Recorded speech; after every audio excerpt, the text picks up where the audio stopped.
Good morning साथियों, कैसे हैं आप लोग।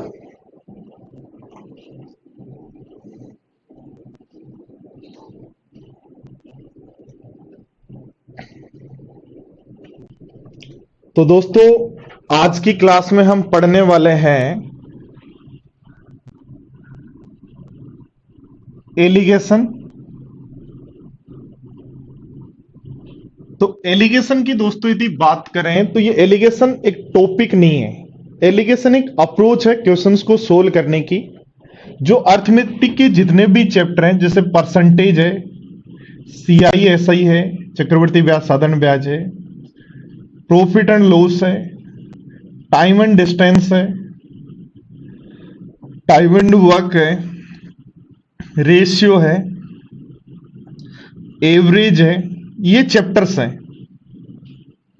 इन चैप्टर्स में कुछ क्वेश्चन ऐसे हैं जहां एलिगेशन लगता है। तो दोस्तों, यदि हम बात करें एलिगेशन क्या है, तो एलिगेशन एक अप्रोच है, नो की चैप्टर। इसलिए हमने 10th तक का जब मैथ्स पढ़ा या कंपटीशन एग्जाम जब हम पढ़ रहे हैं, तो कहीं भी आपको चैप्टर के रूप में ये नहीं मिलेगा। ये अप्रोच है क्वेश्चन को सोल्व करने की।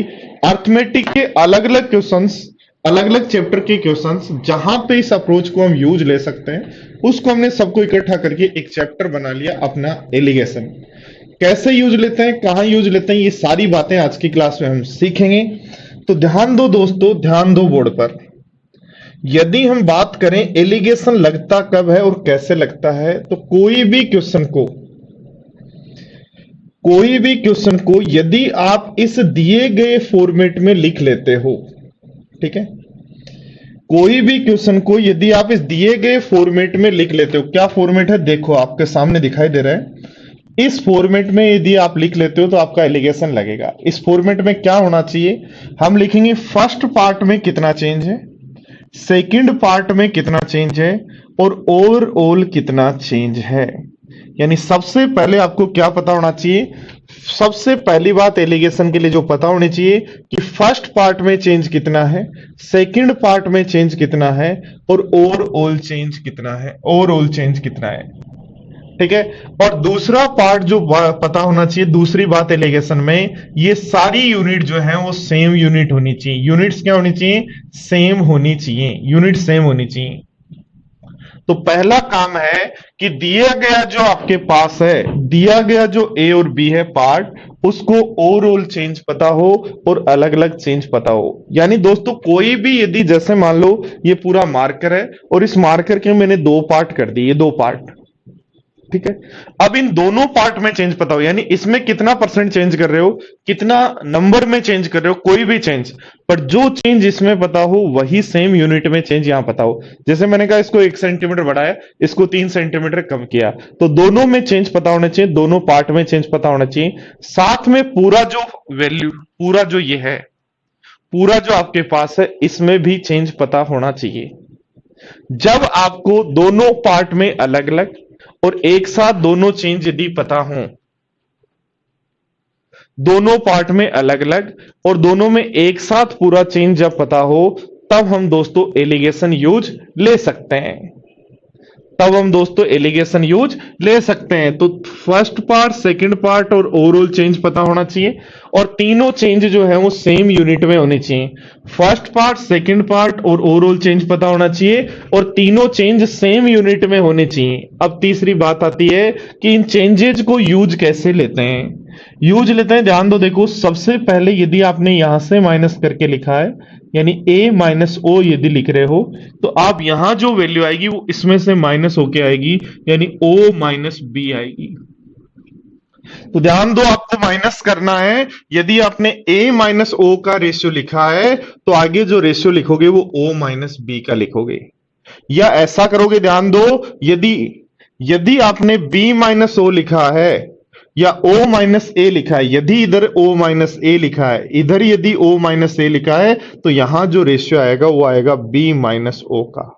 ये हमारे पास रेशियो आता है। ध्यान रखना, b माइनस ओ कर रहे हो तो o माइनस ए करेंगे, a माइनस ओ कर रहे हो तो o माइनस बी करेंगे। बट याद रखें, जनरली जब भी आप क्वेश्चन को सोल्व कर रहे हैं, जनरली जब भी आप क्वेश्चन को सोल्व कर रहे हैं, तो बेसिक से सोल्व कर लें। यानी सबसे बड़े नंबर से स्टार्ट कर दें कि सबसे बड़ा नंबर कौन है, बी है, तो बी से घटाना स्टार्ट कर दें। ठीक है। और तीसरा केस आता है कि ये फाइनली जो आपने रेशियो निकाला, ध्यान देना दोस्तों, ये फाइनली जो रेशियो निकाला वो किसका आया। तो दोस्तों याद रखना, जो भी वैल्यू यहां रख रहे हो, बी जो रख रहे हो, ए जो रख रहे हो, इसको पी अपॉन क्यू के फॉर्मेट में लिख लो। किसके फॉर्मेट में लिख लो? जो भी यहां ए या बी एवरेज लिख रहे हो तो क्या लिखोगे? Total upon numbers. ब्याज लिख रहे हो तो क्या लिखोगे? Total upon principal. तो यहां जब भी पी अपॉन क्यू के फॉर्मेट में लिख लो तो हमेशा रेशियो याद रखना क्यू का। जैसे मान लो आपने कहा 10% बढ़ा, तो 10% बढ़ा 10/100, यानी किस पर बढ़ा? टोटल पर। इसका यदि परसेंटेज में लगा रहे हो तो इसका रेशियो होगा टोटल का। आपने कहा 20% ब्याज मिला, तो 20% मिला ब्याज, किस पर मिलता ब्याज?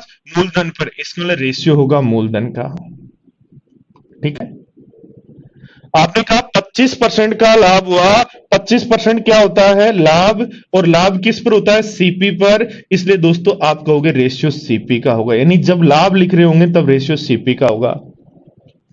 मैंने कहा 20 मिनट में एक व्यक्ति पहुंच गया, तो मिनट यानी टाइम लिखा, और टाइम आपको पता है होता है क्या है? डिस्टेंस अपॉन स्पीड, इसलिए रेशियो स्पीड का होगा। तो याद रखना, जब भी आपको एलिगेशन में यह समझना हो तो रेशियो किसका है, तो याद रखना डिनोमिनेटर में जो वैल्यू होती है रेशियो उसका होगा। ठीक है, यहां तक सबको बात समझ में आई। तो इन चीजों को हम आगे यूज लेंगे, इन्हीं को आगे हम पढ़ेंगे। तो वापस मैं रिवाइज कर देता हूं। क्या करना है दोस्तों? सबसे पहला काम करना है, जो भी दिया गया क्वेश्चन हो उसको इस फॉर्मेट में लिखो। जो भी दिया गया क्वेश्चन हो इसको ये फॉर्मेट फिक्स कर लो, इसी में लिखना है। लिखेंगे फर्स्ट पार्ट में क्या चेंज है, फर्स्ट पार्ट ए में क्या चेंज है, दूसरे पार्ट बी में क्या चेंज है, लिखेंगे ओवरऑल चेंज क्या है। ठीक है, फर्स्ट पार्ट में चेंज पता होना चाहिए, सेकंड पार्ट में चेंज पता होना चाहिए, ओवरऑल चेंज पता होना चाहिए। ठीक है। और ध्यान दो बोर्ड पर, ए बी सी के जो चेंज हैं वो सेम यूनिट में होनी चाहिए। सेम यूनिट का मतलब है या तो नंबर है, यदि नंबर है तो नंबर्स में होना चाहिए सब, परसेंटेज है तो सब परसेंटेज में होना चाहिए, प्रॉफिट है तो सब प्रॉफिट होना चाहिए, लॉस है तो सब लॉस होना चाहिए, यानी सबकी यूनिट सेम होनी चाहिए। एवरेज है तो सब एवरेज होना चाहिए, सीपी है तो सब सीपी होना चाहिए। जो भी है वो हमेशा सेम होना चाहिए, जो भी है वो सेम होना चाहिए। यदि एसपी लिख रहे हो तो एसपी होना चाहिए। तीनों सेम होने चाहिए, तीनों आपके सेम होने चाहिए। ठीक है।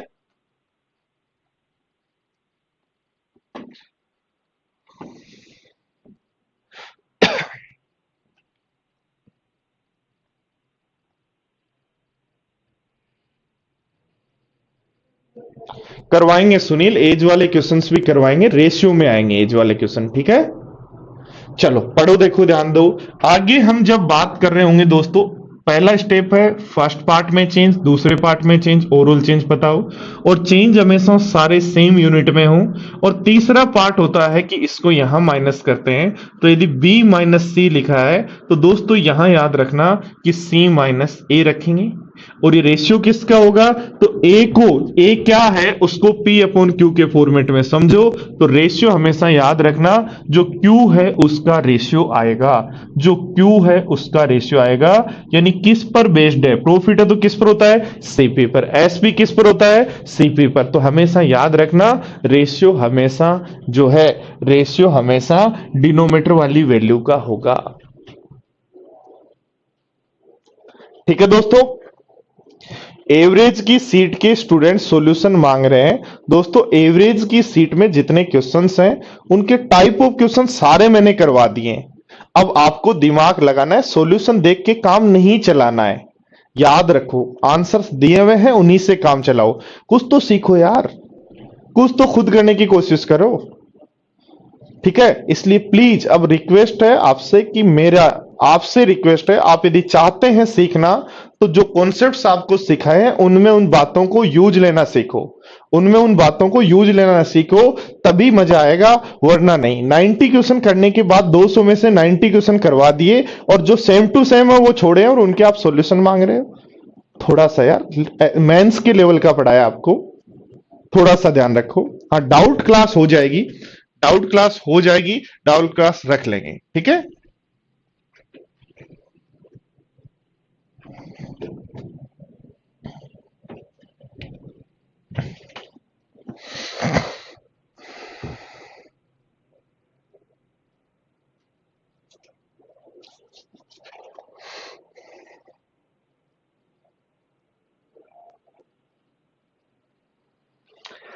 देखो दोस्तों, पहला क्वेश्चन आपके सामने आपकी स्क्रीन पर है।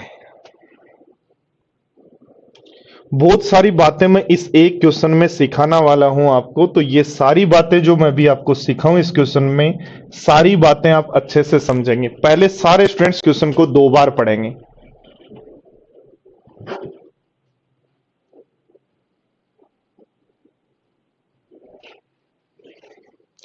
सारे स्टूडेंट्स सारे क्वेश्चंस को 2 बार पढ़ेंगे।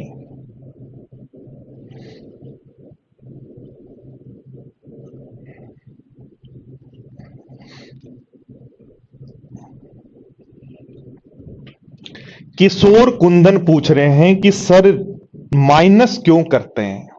देखो मेरे भाई, देखो समझो, जब भी आपके पास कोई रेशियो यदि x plus Y upon X minus Y लिखा हो, ऐसे लिखा हो, और उसको, क्योंकि ये जो है एलिगेशन वो यही अप्रोच है, इसको आप लिख सकते हो 3/5।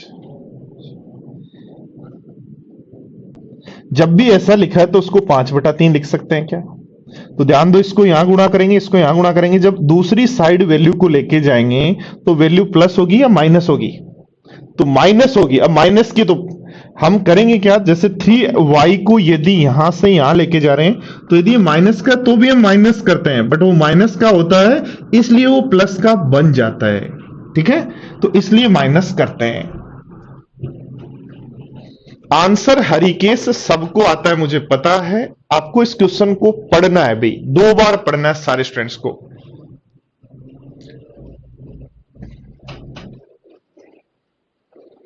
सारे स्टूडेंट्स इस क्वेश्चन को 2 बार पढ़ें।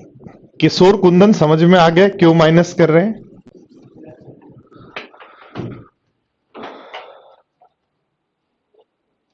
मिल जाएगी पीडीएफ, जो है टाइम एंड डिस्टेंस का प्रीवियस क्वेश्चन का पीडीएफ आज मिल जाएगा, ठीक है, सारा पीडीएफ मिल जाएगा। धीरे धीरे थोड़ा सा टाइम लगता है यार चीजों को अरेंज होने में, ठीक है, सीक्वेंस करने में, आंसर्स लगाने में, पीडीएफ बनाने में, सब में टाइम लगता है ना थोड़ा थोड़ा।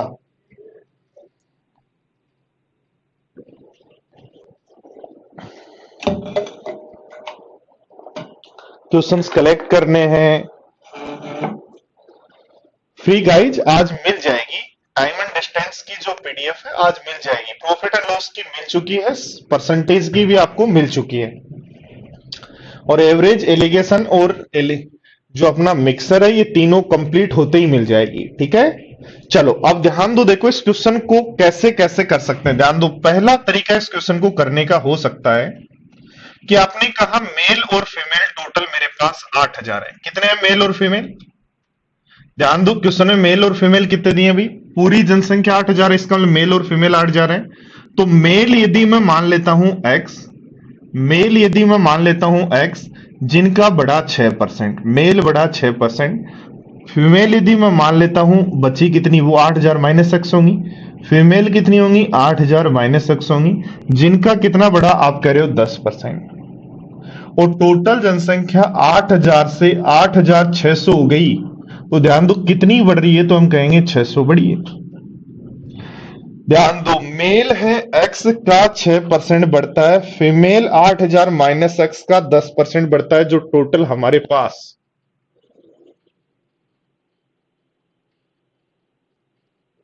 लक्की कुछ पढ़ाए नहीं, समझ में क्या नहीं आया।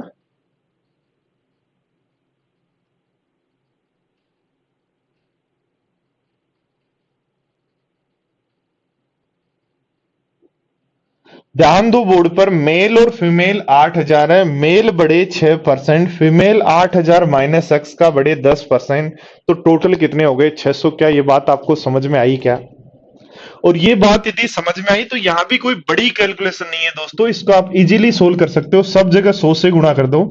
ध्यान दो, देखो ये बनेगा 6x प्लस 100 से गुणा करोगे ये बनेगा 80,000 माइनस बनेगा 10x बराबर 60,000, सब जगह 100 से गुणा कर दिया। तो ध्यान दो 4x बराबर 20,000 तो x बराबर 5,000, यानी मेल आपके पास 5,000 है तो फीमेल कितनी होंगी, तो बची हुई 3,000। ये तरीका नंबर 1 है इस क्वेश्चन को सोल्व करने का। तरीका नंबर 2, बेसिक से ही यदि करते हो, इसी बेसिक से करते हो तो आप लिख सकते हो x का 6% बढ़ा। मैं आपका जो भी माइंड में कुछ स्टूडेंट के यहां कंफ्यूजन होता है उसको क्लियर करने के लिए दोनों मेथड बता रहा हूं। ध्यान दो, मेल यदि x है 6% बढ़ेंगे तो बढ़कर कितने हो गए वो लिखेंगे, प्लस आगे लिखेंगे 8,000 माइनस एक्स का 10% बढ़ा तो बढ़कर हो गए 110%। जो टोटल हमारे कितने हो गए, तो टोटल हमारे हो गए 8,600। तो दोस्तों क्या है, यदि ओनली लिखते हो कितना चेंज प्लस कितना चेंज तो आगे लिखोगे ओनली चेंज। लिखते हो गया कितनी जनसंख्या मेल की, फीमेल कितनी हो गई तो आगे लिखोगे टोटल जनसंख्या कितनी हो गई। क्या दोनों तरीके आपको समझ में आए तो यस लिखो, वरना रिपीट लिखो।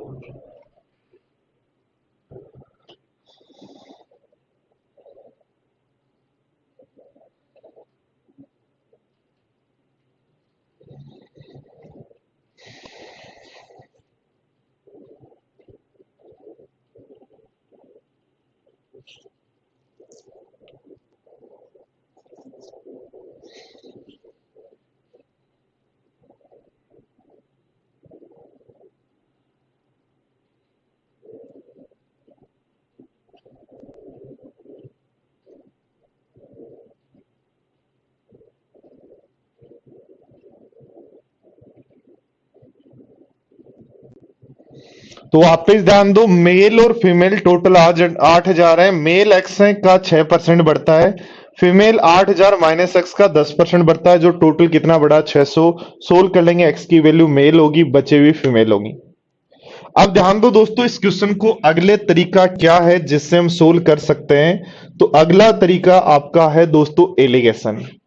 तरीका नंबर 3 जो है वो है एलिगेशन। अब एलिगेशन भी आप कैसे लगाएंगे, उसके भी दो तरीके होते हैं। एलिगेशन आप कैसे लगाएंगे उसके भी दो तरीके होते हैं, तो दोनों तरीके हम सीखेंगे कि दोनों तरीके से एलिगेशन कैसे लगाएं।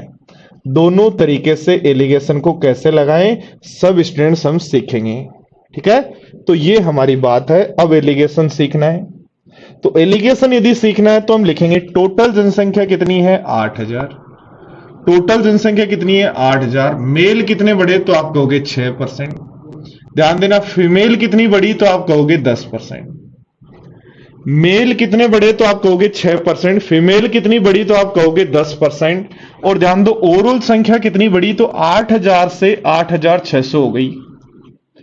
ध्यान दो ये किस में है परसेंटेज में, ये किस में है परसेंटेज में, तो तरीका नंबर 3 आपका होगा कि ये भी आपका परसेंटेज में, ये भी परसेंटेज में, तो ओवरऑल परसेंटेज में होना चाहिए।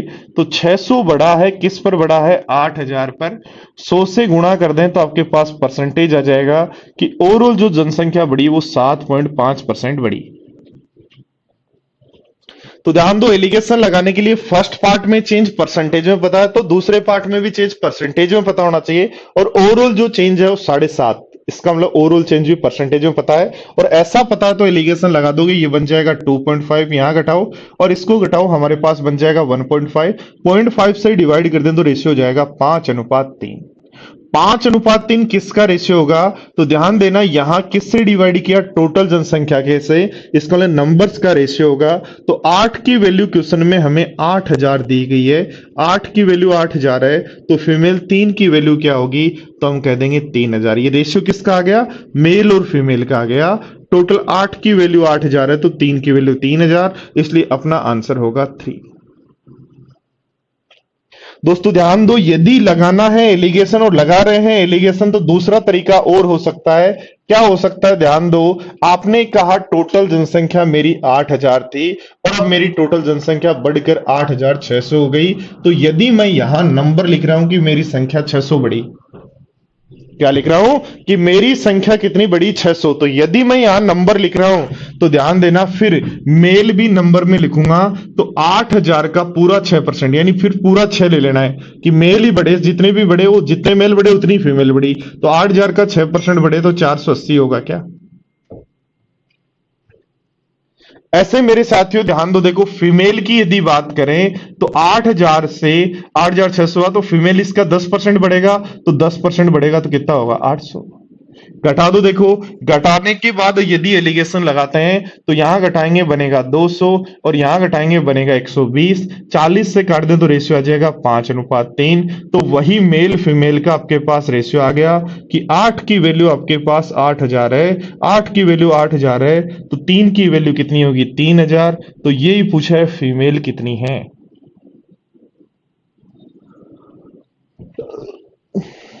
बोलो यहां तक समझ में आया तो लिखो यस, वरना बोलो रिपीट करो सर।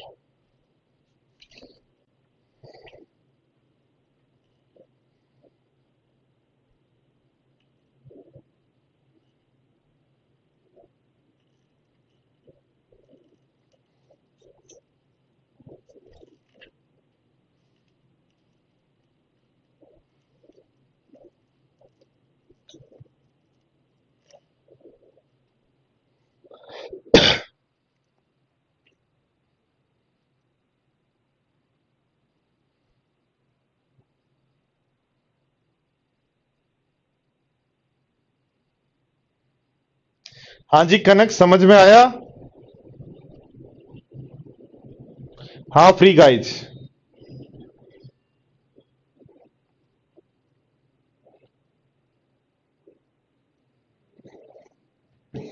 दूरियां ध्यान दो बोर्ड पर, दूरियां ध्यान दो बोर्ड पर। ये 8 की वैल्यू 8,000 क्यों लिखी?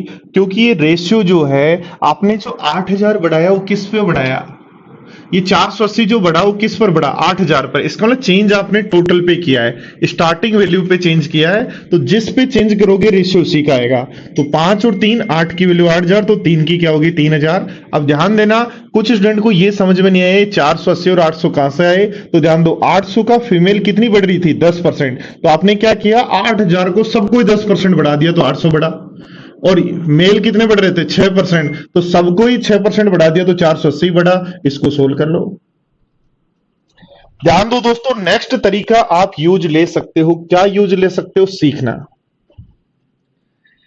हाँ जी सीखना, सीखने में कोई बुराई नहीं है। जितना सीख लेंगे उतना ही आपको जीत जीत के नजदीक ले जाएगा ये मेथड्स। जितना आप सीखेंगे मेथड्स उतने ही जीत के नजदीक लेके जाएंगे। टोटल जनसंख्या कितनी है? 8,000। मेल कितने बढ़ते हैं? तो मेल बढ़ते हैं 6%। फीमेल कितनी बढ़ती हैं? तो फीमेल आप कहते हो 10%।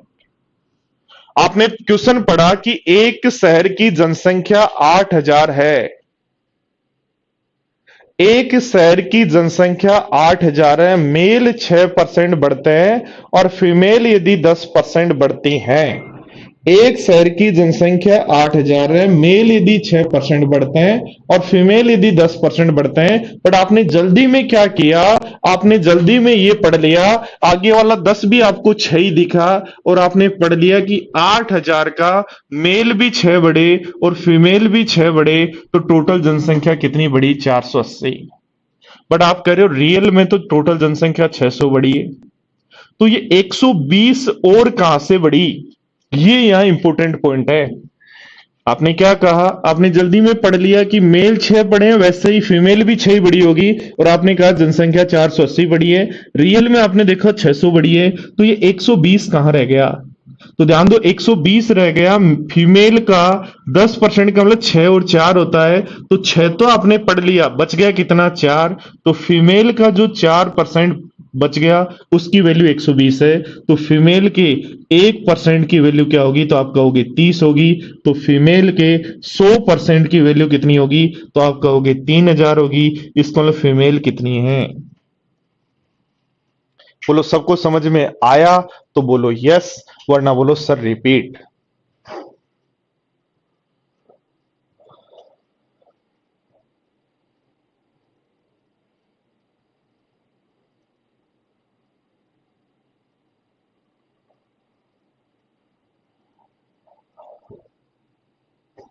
रोहन, पका पका खाने की बजाय कोशिश करो कॉन्सेप्ट जब आपने सीख लिए अब उस पूरी सीट को खुद करने की।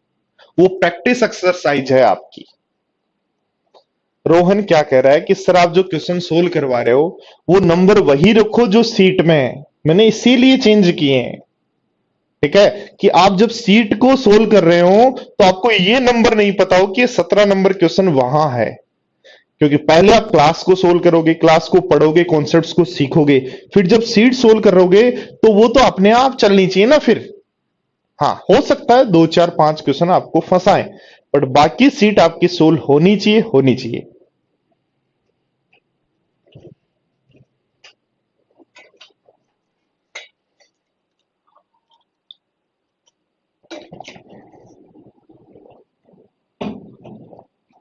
वापस देखो, ध्यान दो, इस मेथड को आप ऐसे भी यूज ले सकते हो मेरे प्यारे साथियों। कैसे यूज ले सकते हो, सीखना। यूज ले सकते हो कि ये हमारा टोटल जनसंख्या है, ये हमारा टोटल जनसंख्या है जिसमें मेल बढ़ते हैं 6% और फीमेल बढ़ती हैं 10%, और टोटल जनसंख्या अपनी है 8,000। ठीक है, मैं क्या कह रहा हूं, मैंने क्या किया गलती से, इसको जल्दी में पढ़ लिया। मैंने क्या किया गलती से, मैंने जल्दी में पढ़ लिया कि 8,000 जनसंख्या का 6 नहीं पढ़ा, मैंने सभी 10 ही दिखा, इसलिए 10% पढ़ लिया। तो मैंने कहा जनसंख्या तो 800 बढ़ी है जी। मैंने क्या किया, जल्दी में ये पढ़ लिया कि टोटल का 6 और 10 बढ़ाना है, तो 6 और 10 यदि बढ़ाना है, टोटल का 6 और 10 यदि बढ़ाना है तो टोटल का मैं सीधा 10 ही बढ़ा दिया, क्योंकि मैंने जल्दी में 6 पढ़ा ही नहीं। इसका मतलब है कि मैंने, रियल में 800 बढ़ रही है बट हमारी तो वैल्यू 800 बढ़ रही है, पर रियल में हमारी 600 बढ़ी है। तो ये 200 वैल्यू एक्स्ट्रा क्यों आ गई, क्योंकि आपने मेल का पढ़ना था 6, आपने पढ़ लिया 10, तो मेल का 4% एक्स्ट्रा पढ़ लिया, उसके कारण आपके पास ये एक्स्ट्रा वैल्यू आ गई। तो मेल का 4% 200 है, तो मेल का 1% कितना होगा, 50। तो बोलो मेल का 100% कितना होगा, तो मेल का 100% आपका हो जाएगा 5,000।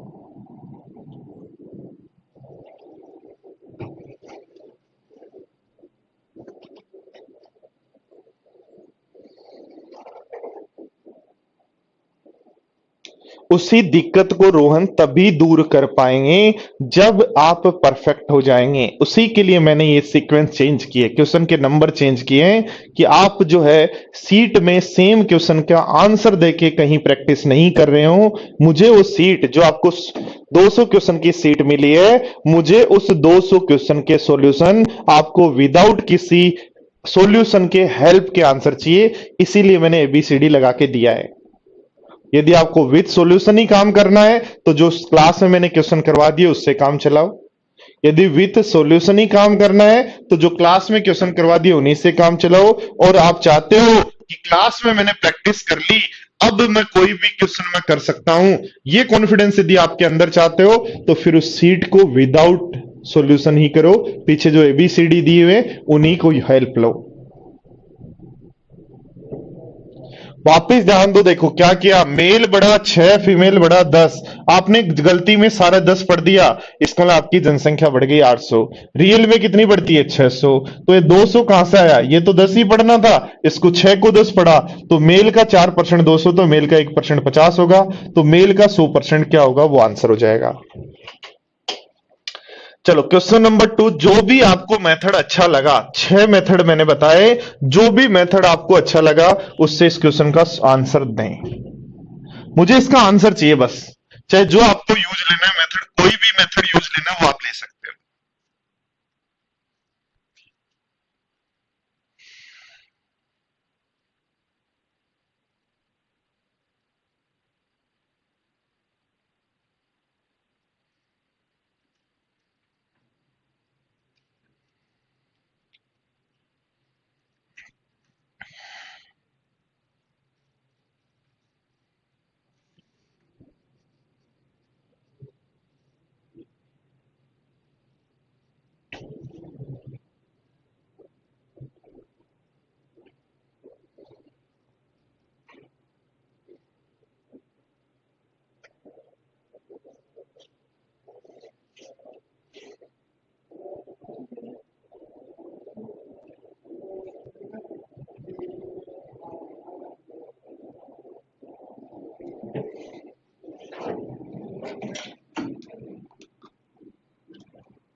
देखो ध्यान दो दोस्तों, ये क्वेश्चन वैसे मैं परसेंटेज में करवा चुका हूं कि एक शहर की जनसंख्या, एक मदर्स एजुकेशन हब है, चलो मदर्स एजुकेशन हब में जून 2019 में 9600 स्टूडेंट थे।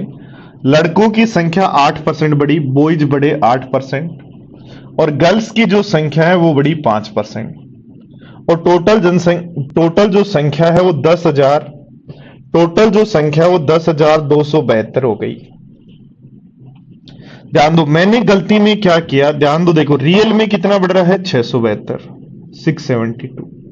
मैंने जल्दी में क्या किया, मैंने ये पढ़ लिया कि 8% बढ़ा है, चाहे बॉयज हो चाहे गर्ल्स। तो 9600 का जब 8% बढ़ा है तो 9600 का 8% निकाल लेंगे, 8 6 48, 9 8 72 और 3 75, 9 8 72 और 4 72 और 4 हो गया 76। तो ये हो जाएगा 4 6 8 6 48, 8 क्यों नहीं लिखा हुआ मैंने, ठीक है देखो ध्यान दो, ये बना 6 और ये बना 9, तो 96 जो है वो एक्स्ट्रा आ गए। रियल में 672 बढ़े और हमने 8% लेने के कारण हमारे पास 778 आ गए, तो 96 एक्स्ट्रा आए। क्यों आए मेरे प्यारे साथियों, ध्यान दो, इसको 8 लेना था हमने 8 ही लिया, इसको 5 लेना था अपने 8 लिया, यानी 3% एक्स्ट्रा ले लिया, किसका, गर्ल्स का। इसका मतलब गर्ल्स के 3% की वैल्यू, गर्ल्स के 3% की वैल्यू 96 है, तो 1% की वैल्यू क्या हो जाएगी 32, तो 100% की वैल्यू हो जाएगी 3200।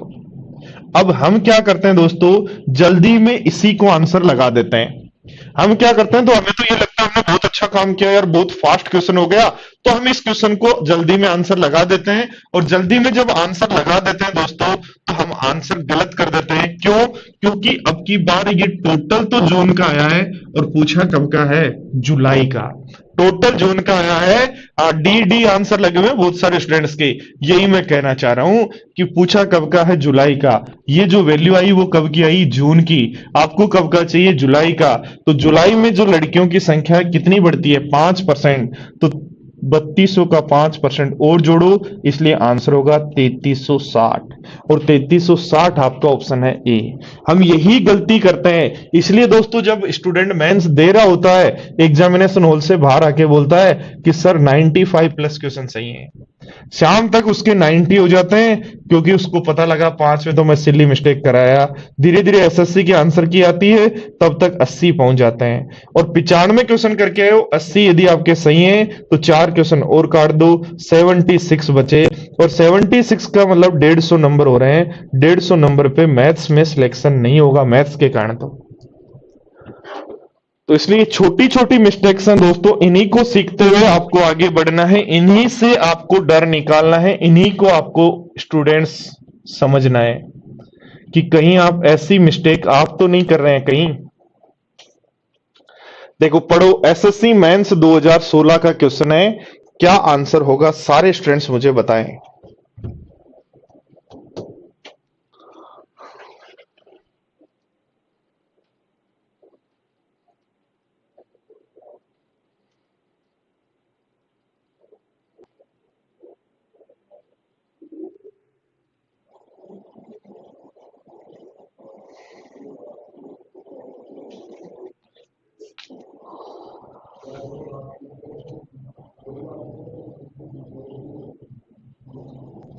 ध्यान दो दोस्तों, ये क्वेश्चन भी मैंने परसेंटेज में आपको करवाया था कि परसेंटेज में जिन क्वेश्चन पे एलिगेशन लग रहा था, वहां मैंने ये क्वेश्चन आपको करवाया था।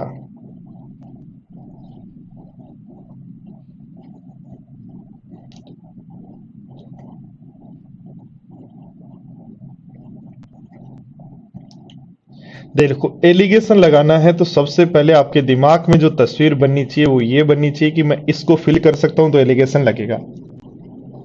ध्यान दो, कह रहा है एक निश्चित तारीख को दो देशों के बीच में से खेले गए एक दिवसीय मैचों में पाकिस्तान भारत के मुकाबले 60% सफलता दर है।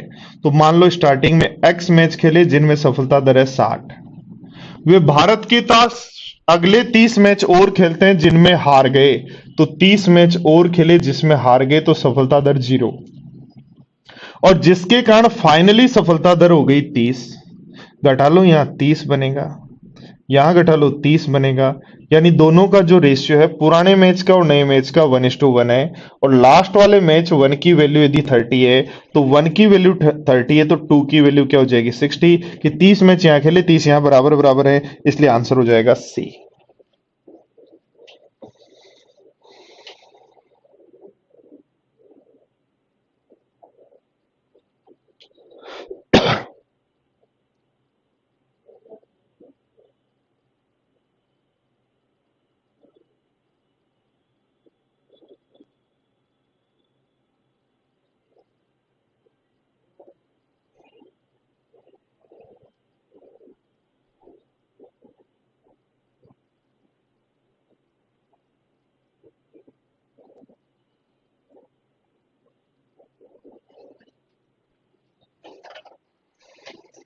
जीरो कैसा है पढ़ो, अगले 30 मैचों में लगातार हार गए, एक भी नहीं जीता, तो सफलता कितनी हुई, जीरो। ठीक है अर्नव। आओ देखो अगला क्वेश्चन नंबर 4, फटाफट देखो। 600 बच्चों ने दिल्ली में परीक्षा दी, 55% लड़कों ने कट ऑफ पास किया, बॉयज ने 55% ने कट ऑफ पास किया। लगा देंगे एलिगेशन, बॉयज ने कितने परसेंट ने कट ऑफ पास किया, गर्ल्स ने कितने परसेंट ने कट ऑफ पास किया, और ओवरऑल स्टूडेंट ने कितने ने कट ऑफ पास किया। हाँ कर सकते हैं।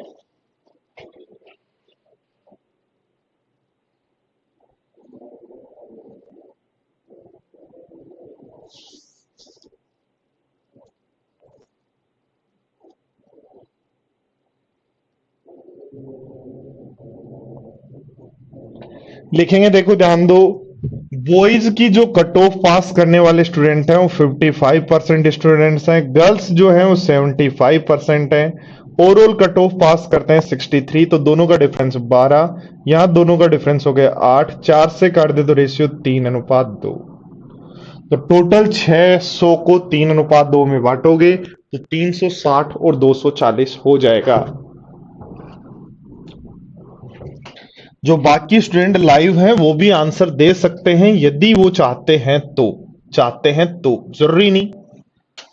जरूरी नहीं है कि आप आंसर दें, पर आप चाहें तो दे सकते हैं। देखो जो अभी परसेंटेज के आपको 6 तरीके सिखाए वो सारे तरीके इस क्वेश्चन में लगेंगे।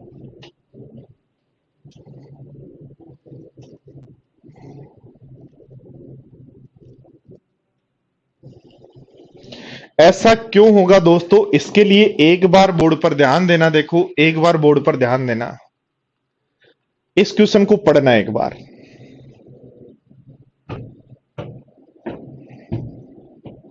सारे स्टूडेंट्स एक बार इस क्वेश्चन को पढ़ना,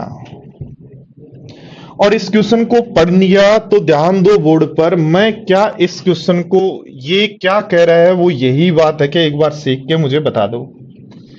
क्या ये यही कह रहा है कि टोटल हमारे पास मेल और फीमेल जो है, ये परसेंटेज का क्वेश्चन है, मेल और फीमेल टोटल 8000 है, मेल अपने बढ़ते हैं 6% और फीमेल अपनी बढ़ती हैं 10%, तो टोटल जो जनसंख्या है वापिस मेल और फीमेल फाइनली जो न्यू हो जाते हैं वो हो जाते हैं 8600। तो फीमेल स्टार्टिंग में कितनी थी, क्या ये क्वेश्चन यही है क्या? और ये क्वेश्चन यदि यही है तो ऐसा का ऐसा क्वेश्चन आपका ब्याज का क्वेश्चन बनता है। कैसे कि एक व्यक्ति ने बैंक 1 और बैंक 2 में 8000 रुपए जमा करवाए, बैंक 1 और बैंक 2 में 8000 जमा करवाए, बैंक 1 ब्याज का रेट देता है 6% और बैंक 2 का जो ब्याज का रेट है 10% है। बैंक 1 का ब्याज जो है वो 6% है, बैंक 2 का जो ब्याज है वो 10% है, और बैंक 1 और बैंक 2 से फाइनली जो अमाउंट मिलता है वो 8600 है। तो बैंक 2 में कितने रुपए जमा करवाए, बैंक 2 में कितने रुपए जमा करवाए ये बताना है। एक बात मुझे बताओ सारे साथियों, क्या इन दोनों क्वेश्चन में कोई डिफरेंस है क्या? क्या इन दोनों क्वेश्चन में कोई डिफरेंस है या नहीं है, मुझे तो इतना सा बता दो बस। और दोनों क्वेश्चन में कोई भी डिफरेंस नहीं है तो ऐसा का ऐसा क्वेश्चन आपका प्रॉफिट एंड लॉस का बन जाएगा दोस्तों। क्या बनेगा कि एक व्यक्ति ने एक मोबाइल और एक फैन, एक व्यक्ति ने एक मोबाइल और एक फैन, एक मोबाइल और एक फैन 8,000 रुपए में खरीदा। एक व्यक्ति ने एक मोबाइल और एक फैन 8,000 रुपए में खरीदा, मोबाइल को 6% प्रॉफिट पे बेचा, फैन को 10% प्रॉफिट पे बेचा, और ओवरऑल जो प्रॉफिट हुआ, ऑल जो प्रॉफिट हुआ वो 600 रुपए का हुआ। तो फैन का कॉस्ट प्राइस ज्ञात करो। तो फैन का कॉस्ट प्राइस ज्ञात करो। यानी एक ही क्वेश्चन है, उसी को सीआईएसआई में पूछ लेता है, उसी को प्रॉफिट एंड लॉस में पूछ लेता है। तो इस क्वेश्चन के तो हमें 6 तरीके आते हैं, तो 6 तरीके हम यूज ले सकते हैं। तो उसी पर बेस्ड आपका ये क्वेश्चन है। फटाफट बताओ इसका आंसर क्या होगा। जो आपकी मर्जी है वो तरीका यूज लो, जो मर्जी है वो तरीका यूज लो। जो मेरे साथ एलिगेशन यूज लेना चाहते हैं वो ले सकते हैं। बाकी दूसरा मेथड भी आप यूज ले सकते हो, तीसरा भी, पांचवा भी, सारे मेथड आप यूज ले सकते हो।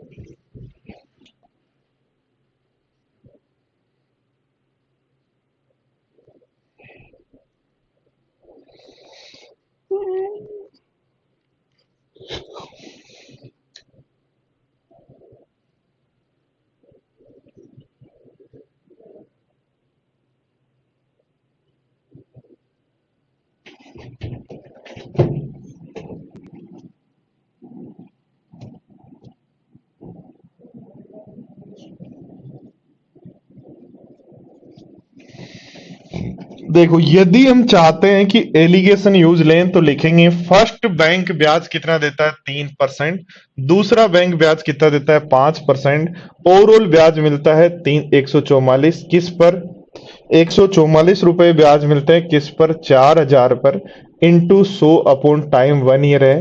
तो इसको सोल्व करने पर ये बन रहा है 3.6। इधर घटाओ बनेगा 1.4, यहां घटाओ बनेगा 0.6। तो रेशियो आ जाएगा 7:3, 0.2 से डिवाइड कर दिया। तो 7:3 को, 4,000 को 7:3 में बांटेंगे तो आपका 2,800 और 1,200 आंसर हो जाएगा। या दोस्तों मैं ऐसा कर सकता हूं कि मैंने क्या किया, पहले पार्ट पर ब्याज 3% है, दूसरे पर 5 है, बट गलती से मैंने 5% पढ़ लिया। इसका मतलब मेरा ब्याज हो गया 200, मेरे को ब्याज 200 रुपए मिले। बट रियल में जो ब्याज मिलता है वो 144 रुपए है। तो ये 56 रुपए ब्याज कहां से आ रहा है। तो ध्यान दो, आगे तो रेट 5 ही थी, आपने यहां 3 की बजाय 5 पढ़ ली, यानी 2 ज्यादा पढ़ ली। तो फर्स्ट पार्ट पर 2% ज्यादा पड़ा, जो 56 है। तो 1% कितना होगा 28। तो 100% कितना हो जाएगा 2,800। इसलिए पहला पार्ट 2,800 है, और दूसरा 2,800 के बाद 4,000 में से कितना बचा। तो इस तरीके से दोनों तरीके आप यूज ले सकते हो। शर्त बस इतनी सी है कि आपको दोनों तरीके एकदम सही सही और सटीक तरीके से लगाने आने चाहिए, और कोई शर्त नहीं है। पढ़ो, देखो अगला क्वेश्चन क्या कह रहे हैं।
हाँ जी, इक्वल के केस में देखो, पहला केस क्वेश्चन कैसे सोल्व करते हैं। जैसे पहला पार्ट मान लो x पर 10% की दर से 5 वर्ष का ब्याज। ध्यान ये रखना इक्वल क्या है, ठीक है। क्या ध्यान रखना है कि इक्वल क्या है। तो 15,000 रुपए की राशि को दो भागों में इस प्रकार भाग दिया कि पहले पार्ट पर 10% की दर से 5 वर्ष का ब्याज और दूसरे पार्ट पर 12.5% की दर से 4 वर्ष का ब्याज बराबर है। बराबर है तो लिख दो x अपॉन वाई इक्वल इक्वल है तो 1:1 और 1:1 तो 15,000 का 1:1 यानी 7,500।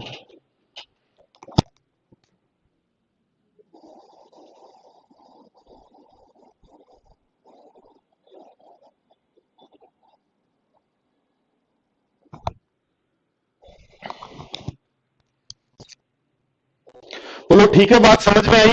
या देखो ध्यान दो बोर्ड पर एलिगेशन यदि लगाना, यहां थोड़ा सा एक स्पेशल केस बनेगा एलिगेशन में, ध्यान रखना। एलिगेशन यदि लगाना तो सबसे पहले आप लिखोगे इक्वल कोण है। सबसे पहले आप लिखोगे इक्वल कोण है, तो इक्वल कोण है SI। तो बोलो पहले पार्ट का ब्याज 50%, दूसरे पार्ट का ब्याज भी 50%। 50% कैसे आया, 10 गुणा 5 12.5 गुणा 4। अब दोनों बराबर हैं तो बीच में, जब भी इक्वल वाला केस है तो स्पेशल केस होता है, याद रखना। इसमें हमेशा जीरो रखते हैं बीच में। इधर घटाओगे 50 आएगा, इधर घटाओगे 50 आएगा। इसका मतलब रेशियो 1:1 आ रहा है, तो 1:1 तो आपका बन जाएगा 7,500। तो स्पेशल केस है ये, जब भी इक्वल वाले केस में एलिगेशन लगाना हो तो बीच में क्या लिख देंगे, फटाफट बताओ।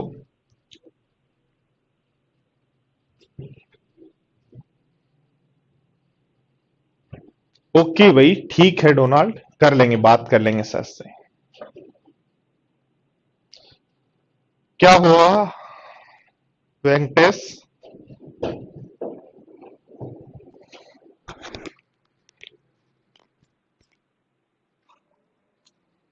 देखो क्या कहा है,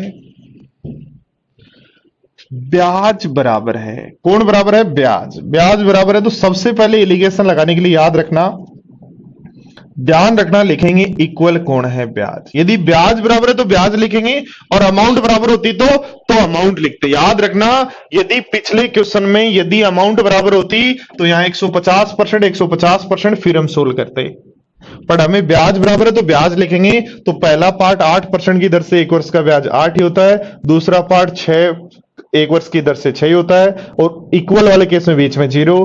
तो ये रेशियो आ जाएगा 6 और 8 का 3:4। तो 1750, ध्यान दो 1750 हमारे 3 और 4 7 की वैल्यू, 3 की वैल्यू निकालने तो 750 आ जाएगा। पर 750 रुपए दोस्तों आएगा प्रिंसिपल। क्या आपने आपने 8% की दर से, आपने 8% की दर से कितने रुपए दिए, तो आपका प्रिंसिपल होगा 750 रुपए। बट ये कह रहा है ब्याज बताओ, तो 750 पर 8% यदि ब्याज मिले तो कितना ब्याज मिलेगा, 60। इसलिए आंसर होगा 60।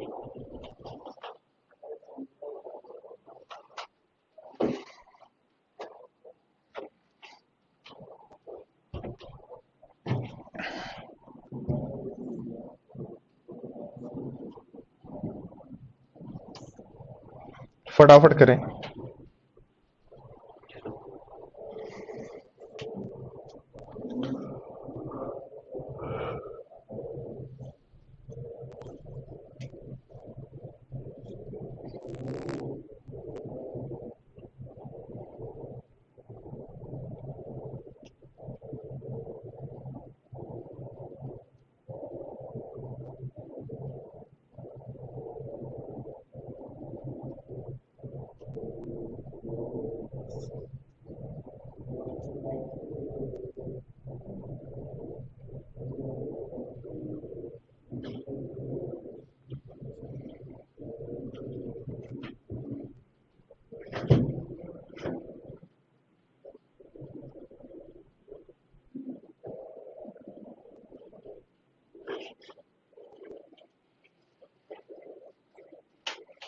देखो लिखेंगे वही एलिगेशन लगा देंगे, लिखेंगे पहले पार्ट पर ब्याज कितना, तो कहेंगे 10%।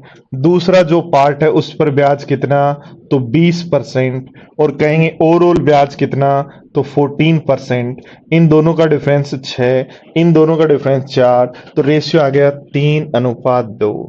और दोस्तों 3 की वैल्यू हमें 12,000 दे रखी है, 3 की वैल्यू 12,000 है, तो पूरे 5 की वैल्यू क्या होगी? तो ये इसका 4,000 गुणा है, तो इसका 4,000 गुणा कर देंगे तो आंसर हो जाएगा 20,000। 5 की वैल्यू क्यों निकाली? क्योंकि पूछ रहा है टोटल इन्वेस्टमेंट बताओ। वापिस ध्यान दो, आमोद 12,000 रुपए की राशि 10% साधारण ब्याज पर निवेश करता है, दूसरी राशि 20% राशि पर निवेश करता है, और टोटल जो ब्याज मिलता है वो 14। घटा लो, प्रिंसिपल का रेशियो आ गया 3:2। 3 की वैल्यू 12,000, तो टोटल कितना इन्वेस्ट किया? 5 की वैल्यू क्या होगी?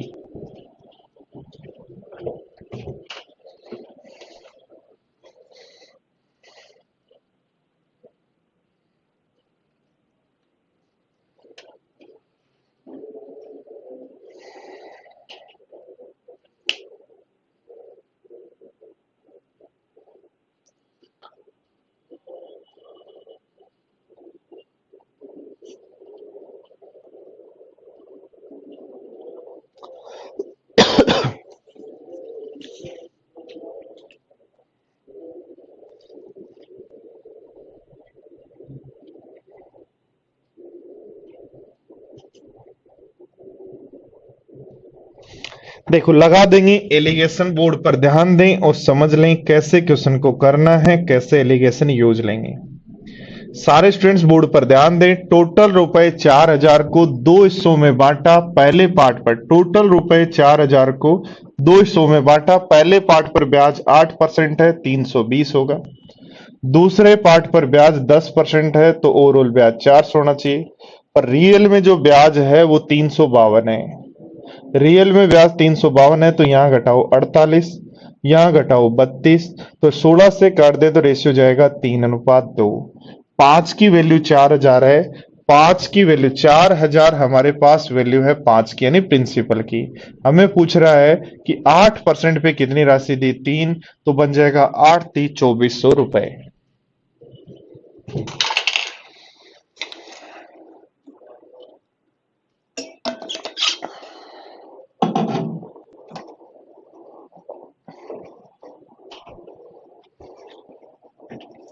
हाँ जी, सारे स्टूडेंट्स ध्यान दें। नेक्स्ट क्वेश्चन देखो, थोड़ा सा जो है, थोड़ा सा तीन जब वेरिएबल दिए हों तो एलिगेशन कैसे लगाएंगे?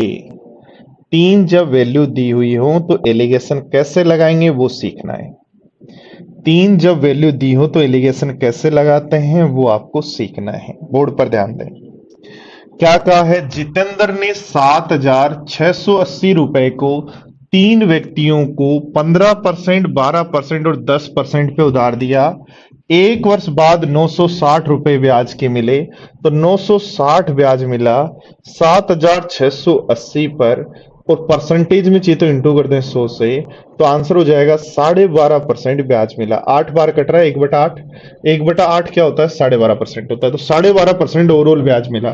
ओवरऑल जो ब्याज है वो 12.5% मिला, और तीन व्यक्तियों को दिया है तो एलिगेशन लगेगा 2 बार। पॉइंट नंबर 1, तीन व्यक्तियों को दिया है तो एलिगेशन लगेगा 2 बार। 2 बार लगेगा, कैसे लगेगा आप ध्यान रखना। 12.5% क्या किसी को 15% और 12% से पैसे दें? किसी को यदि 15% और 12% से पैसे दें तो क्या ओवरऑल ब्याज जो है वो 12.5 हो सकता है? हाँ, दोनों के बीच में हो सकता है। तो घटाओ, ये बनेगा 0.5, ये बनेगा 2.5, तो 0.5 से डिवाइड कर दो तो आंसर हो जाएगा 1:5। तो 1:5 रेशियो आ गया फर्स्ट और सेकंड पार्ट का। यानी बैंक के अंदर ध्यान देना, ये बैंक है, ये बैंक है जिसके अंदर आप पैसे जमा करवा रहे हो और 3 पार्ट में जमा करवा रहे हो। पहले पार्ट में आपने, पहले पार्ट के आपने ध्यान दो, बैंक में रुपए जमा करवा रहे हो आप, तो पहले पार्ट के आपने 1 रुपए जमा करवाए, तो दूसरे पार्ट में आपने 3 अकाउंट है ये मान लो बैंक में, तो पहले अकाउंट में 1 रुपए जमा कराया, दूसरे में 5, तो तीसरे में कितने करवाए ये आगे देखेंगे। अब ध्यान दो बोर्ड पर, यदि मुझे यहां एलिगेशन लगाना है, बोर्ड पर ध्यान देना, यहां मुझे यदि एलिगेशन लगाना है तो किसी को यदि 12% की दर पर ब्याज दो और एक दूसरे व्यक्ति को 10% की ब्याज दर दो, आपने कुछ पैसे किसी को 12 पे दिए, किसी को 10 दिए, तो क्या आपको ब्याज 12.5 मिल सकता है? नहीं, 12.5 तभी मिलेगा जब एक रेट उससे ज्यादा हो। इसको यहां जब एलिगेशन लगाएंगे तो सेकंड और थर्ड की बजाय फर्स्ट और थर्ड में लगाना पड़ेगा कि ये 15, सेकंड पे आप थर्ड पे आपको 10 घटाओ तो रेशियो आ जाएगा 2.5। 2.5 यानी रेशियो आ गया फर्स्ट और थर्ड का 1:1। ध्यान दो, फर्स्ट और थर्ड का रेशियो आ गया 1:1। जनरली हम क्या करते हैं, जो कॉमन होता है उसको इक्वल करते हैं। बट जब भी आप एलिगेशन के रेशियो को मर्ज कर रहे हैं, जब भी एलिगेशन के रेशियो को मर्ज कर रहे हैं तो ध्यान देना, आपने क्या किया, 3 अकाउंट है, पहले अकाउंट में 1 रुपया जमा करवाया तो दूसरे में कितने करवाए, 5। फिर आपने पहले अकाउंट में 1 रुपया जमा करवाया तो तीसरे में कितना करवाया, 1। तो आपको अब देखना है कि पहले अकाउंट में टोटल कितने रुपए हैं। तो पहले अकाउंट में टोटल रुपए हैं 2, दूसरे अकाउंट में टोटल रुपए हैं 5 और तीसरे अकाउंट में टोटल रुपए हैं 1। तो 8 की वैल्यू आपके पास 7680 है। तो 7680 वैल्यू है 8 की, गुणा हमें वैल्यू किसकी चाहिए, कौन सा पार्ट पूछा है भाई, कौन सा पार्ट पूछा है, एक्स को दी हुई राशि, इसका मतलब 2 की वैल्यू चाहिए। तो 2 से काट दो 4 बार, 4 से दी काटते हैं 19 चौक 76, तो 1920 आंसर हो जाएगा। बोलो सबको समझ में आया। तो 2 पॉइंट ध्यान रखने हैं। पॉइंट नंबर एक, जब भी 3 आर्टिकल्स को मिलाओगे एलिगेशन 2 बार लगेगा, और एलिगेशन यदि लगाना है तो सबसे पहले ओवरऑल रेट निकाल लो। 12.5% है तो 12.5% किन दो के बीच में है, एक बार लगा दो। 12.5% किन दो के बीच में एक बार लगा दो। फर्स्ट और थर्ड का रेशियो आ गया और फर्स्ट और सेकंड का रेशियो आ गया। एलिगेशन में मर्ज करते समय ध्यान रखना, एलिगेशन में जब मर्ज करते हो तब ध्यान रखना दोनों रेशियो को ऐड करेंगे सीधा सीधा, कि पहली बैंक में 1 रुपया, दूसरी में 5, फिर पहली में 1, तीसरी में 1, तो टोटल पहले अकाउंट में कितने रुपए, दूसरे में कितने, तो रेशियो आ गया 8। 8 की वैल्यू दी है और आपको जो पूछा है वो निकाल लो। ठीक है, चलो ध्यान दो। नेक्स्ट क्वेश्चन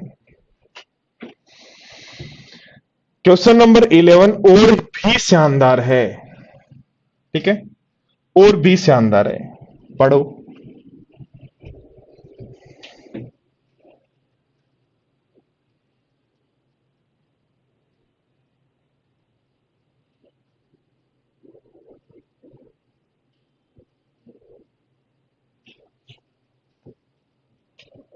सर अगर 9 में परसेंटेज कन्वर्ट करें तभी तो ज्यादा क्या,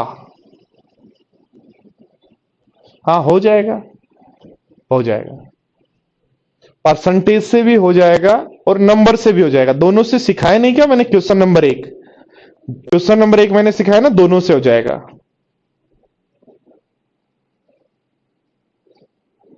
चेतना प्री की क्वेश्चन करने की आवश्यकता नहीं है।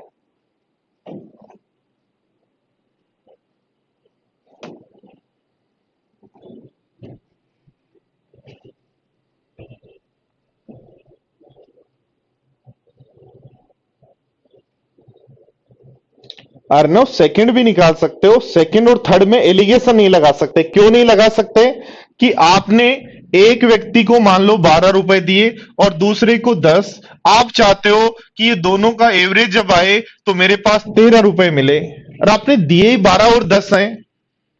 हाँ सोनाली, परसेंटेज से कर सकते हो, दिए ही 12 और 10 हैं, तो फिर ये ऐसा क्यों।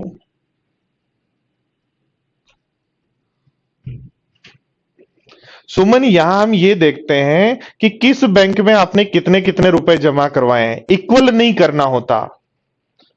जब आपके पास कोई दो रेशियो कंबाइंड रेशियो है, 3:4 और 4:5, कि दोनों को कंबाइंड करो, इसको इक्वल करना है या इक्वल नहीं करना है, या ये देखना है कि आपने फर्स्ट में कितने रुपए जमा कराए और सेकंड बैंक में कितने। ध्यान दो क्या कहा है, एक आदमी ने 3 बैंक पीक्यूआर में 80,000 रुपए निवेश करता है। पहली बैंक में 15%, दूसरी का ब्याज 16%, तीसरी का 27%, और पी और आर का निवेश 20% है। तो इसका एलिगेशन यहां से हमें समझ में आया कि पी का और आर का जो निवेश है उसका रेशियो हमें पता है कि पी का निवेश आर के निवेश का 20% है, यानी 1:5 है। ध्यान देना, पी और आर में रेशियो 1:5 है। पी का ब्याज है 15% और आर का ब्याज है 27%। तो ओवरऑल ब्याज कितना होगा, क्या निकाल सकते हो क्या।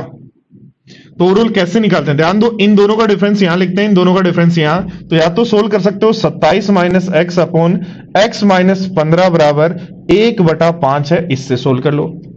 या देखो ध्यान दो, इन दोनों में जो डिफरेंस है उसी को तो 5:1 में लिख रहे हो, तो इन दोनों में डिफरेंस है 12, जो 5:1 में यानी 6 की वैल्यू है, तो 1 की वैल्यू निकाल लो 2 होगी, और 1 की वैल्यू 2 होगी, तो 27 में से क्या घटाएंगे, 2 बचे, इसलिए हम घटाएंगे 25, और 25 यदि घटाएंगे तो दोस्तों आपके पास क्वेश्चन क्या हो गया कि पी और आर पर ब्याज मिलता है 25%। ध्यान देना, पी और आर पर ब्याज मिलता है 25%, क्यू पर ब्याज मिलता है, पी और आर पर ब्याज मिलता है 25%, क्यू पर ब्याज मिलता है 16%, क्यू पर ब्याज मिलता है 16%, और ये सब किस पर मिलता है, टोटल राशि कितनी है, 80,000 रुपए।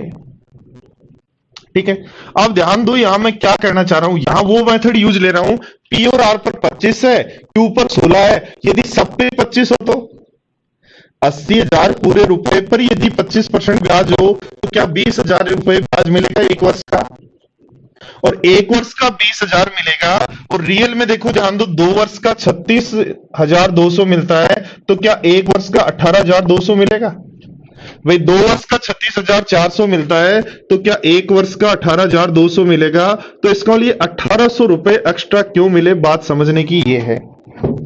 1,800 रुपए एक्स्ट्रा क्यों मिले, बात समझने की ये है। तो ध्यान दो, यहां 25 ही लेना था, 25 ही लिया, इसको आपने 25 पढ़ लिया, तो कितना परसेंट ज्यादा पढ़ लिया, 9, तो क्यू के 9% की वैल्यू 1,800 है, तो क्यू के 1% की वैल्यू 200 हो जाएगी, तो क्यू के 100% की वैल्यू 20,000 हो जाएगी। यही हमें पूछा है, यही हमें पूछा है, इसलिए अपना आंसर होगा ए। वापिस ध्यान दो,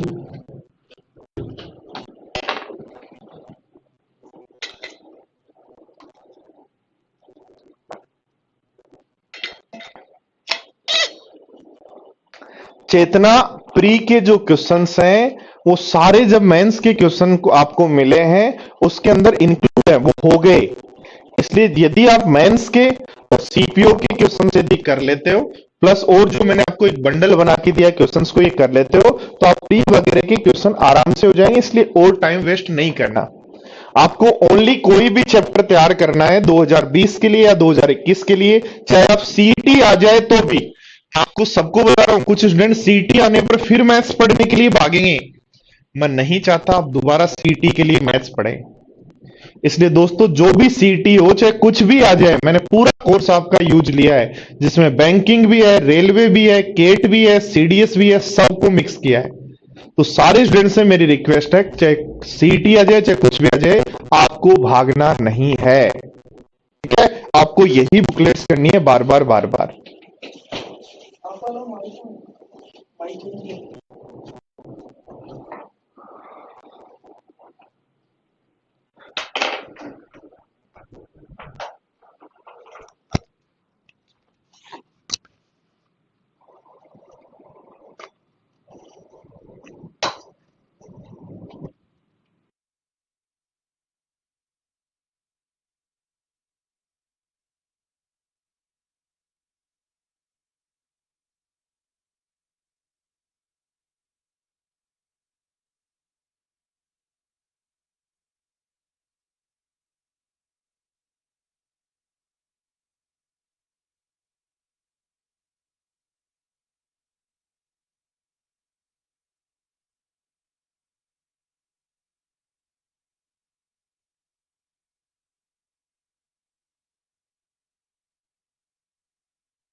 हाँ जी,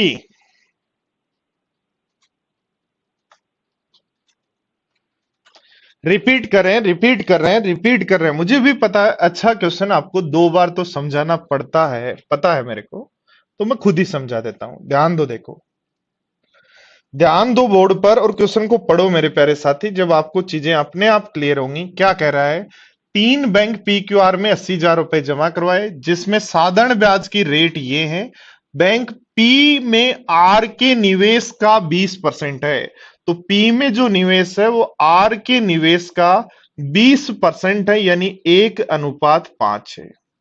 इसका मतलब पी और आर में एलिगेशन लगाओ, तो पी में ब्याज की रेट है 15%, आर में रेट है 27%, ये पता नहीं मान लो एक्स, तो घटाओ, यहां लिखोगे 27 - x अपॉन x माइनस 15 बराबर 1/5 है। सोल्व कर लो, x की वैल्यू आ जाएगी।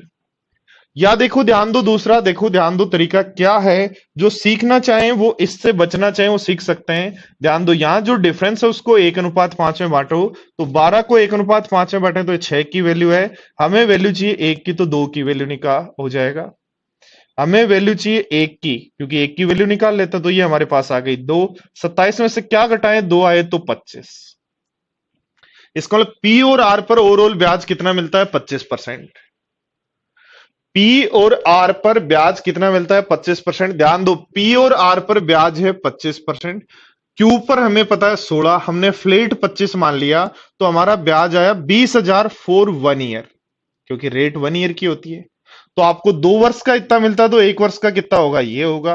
तो कितना एक्स्ट्रा हो गया आपका, तो 18,200 है और बन रहा है 20,000। तो ये 1,800 एक्स्ट्रा कहां से आए, तो 25% पढ़ा, 25 ही था।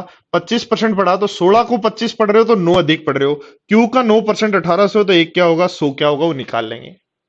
ठीक है दोस्तों, चलो तो आगे बढ़ते हैं।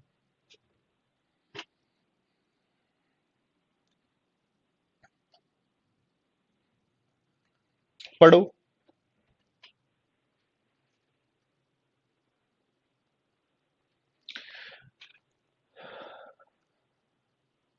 अच्छा, ये तो आ गया, ये कहां से आ गया बीच में।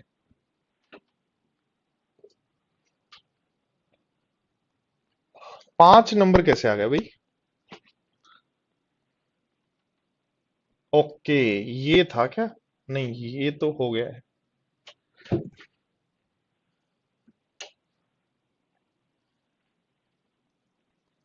ये है। पढ़ो। वैसे प्रॉफिट एंड लॉस में पढ़ा चुका हूं, उन्हीं बातों को मैं वापस बात रिपीट कर रहा हूं। आज की पूरी क्लास परसेंटेज परसेंटेज में पढ़ चुके थे क्वेश्चंस। सीआईएसआई वाले क्वेश्चन आपने नहीं पढ़े थे बस, और प्रॉफिट एंड लॉस के क्वेश्चन भी ऑलरेडी वैसे आप पढ़ चुके हो। ध्यान दो, बोर्ड पर क्या कहोगे कि कार पर लाभ हुआ 20% का, तो लगा दो एलिगेशन। ध्यान रखना, एलिगेशन जहां आपकी मर्जी है वहां लगाएं। जैसे मैंने 20% लाभ को एसपी लिख लिया 120, ठीक है, तो कार का एसपी हो गया 120। ठीक है, 10% हानि तो एसपी हो गया 90। ओवरऑल 10% का लाभ तो एसपी हो गया 110। इसको घटाओगे 10 आएगा, इसको घटाओगे 20 आएगा, तो रेशियो आ जाएगा 2:1। पर ध्यान रखना, एसपी 120% को जब आप लिख रहे हो तो 120/100 लिखोगे ना, तो ये 100 कौन है, सीपी है। तो आपने एसपी लिखा, फिर भी रेशियो आपका किसका आया, सीपी का। एसपी आपने लिखा, फिर भी डिनोमिनेटर के अंदर सीपी लिखा, इसलिए रेशियो किसका आएगा, सीपी का। तो 2:1 हमारे पास सीपी का रेशियो आया। बट ये जो है वो कह रहा है बेचता है। शुभम, गलती हो चुकी है आपके क्वेश्चन की, आंसर की गलती हो चुकी है, वापस ध्यान दो। एक व्यक्ति एक कार और स्कूटर को 30,000 में बेचता है। कार पर 20% का लाभ, स्कूटर पे 10% की हानि, ओवरऑल 10% का लाभ। तो मैंने क्या किया, एसपी लिख लिया। कार का एसपी, स्कूटर का एसपी, ओवरऑल एसपी घटाया, और रेशियो आ गया 2:1। एसपी लिखते ही दोनों स्टूडेंट्स के दिमाग में आंसर आता है कि रेशियो एसपी का आएगा। सीपी लिखेंगे, रेशियो सीपी का आएगा। नहीं जी, यहां ध्यान दो, एसपी है 120, तो 120/100 में 100 कौन है, सीपी, इसलिए रेशियो है सीपी का। तो पहले इस रेशियो को ध्यान दो, एसपी का रेशियो पता है ना, तो इस 2:1 को क्या 200 और 100 लिख सकता हूं क्या। ध्यान दो, ये मेरे पास सीपी का रेशियो था, और हमें चाहिए एसपी का रेशियो, क्योंकि टोटल एसपी पता है। तो 200 पर 20% का लाभ तो 240 हो जाएगा।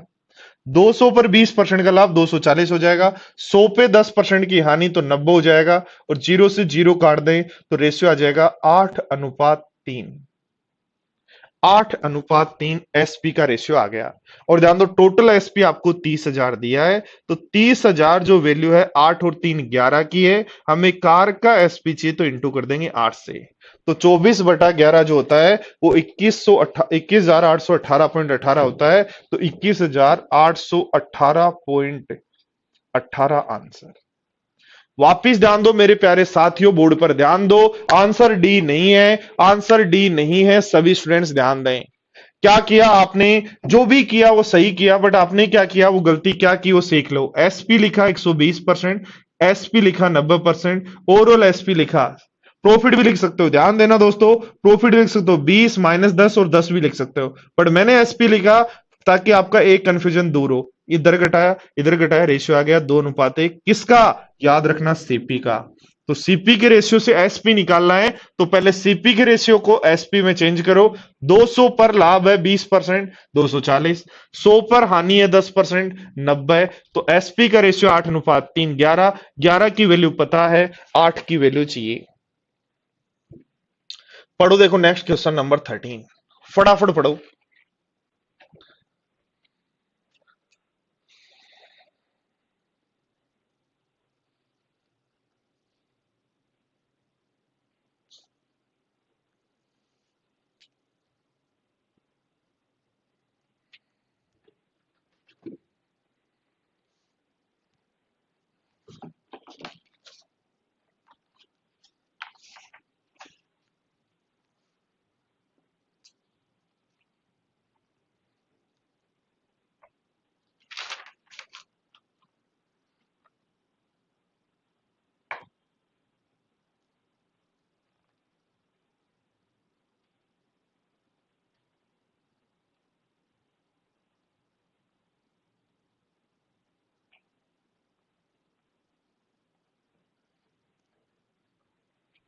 देखो क्या कहा है, दो मेज को 480 में खरीदा, एक पर 15% का हानि, दूसरे पे 19% का लाभ, और इक्वल है विक्रय मूल्य। क्या इक्वल है? विक्रय मूल्य। इक्वल कौन है जी? विक्रय मूल्य। एसपी इक्वल है, एसपी इक्वल है तो एसपी लिखो। पहले पार्ट का होगा 85, दूसरे का हो जाएगा 19% लाभ पर 119। ओवरऑल आपको पता है जब बराबर हो जीरो लिखते हैं, ये रेशियो आ जाएगा 119, ये आ जाएगा 85। 17/7 119, 17/5 85। किसका रेशियो होगा? याद रखना, सीपी का। 7:5 सीपी का रेशियो। 12 की वैल्यू यदि आपके पास 480 है तो 280 और 200 आंसर।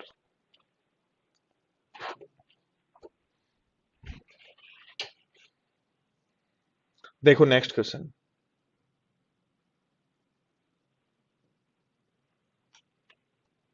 पढ़ो, फटाफट लगाओ। एक गांव में मेले में एक व्यक्ति ने एक घोड़ा और एक ऊंट दोनों को 51,250 में खरीदा। घोड़े को 25% लाभ और ऊंट को 20% हानि पर बेच दिया। दोनों जानवरों को समान मूल्य पर बेचा, यानी एसपी इक्वल है। तो सस्ते जानवर की कॉस्ट प्राइस ज्ञात करें। बताओ फटाफट, देखो।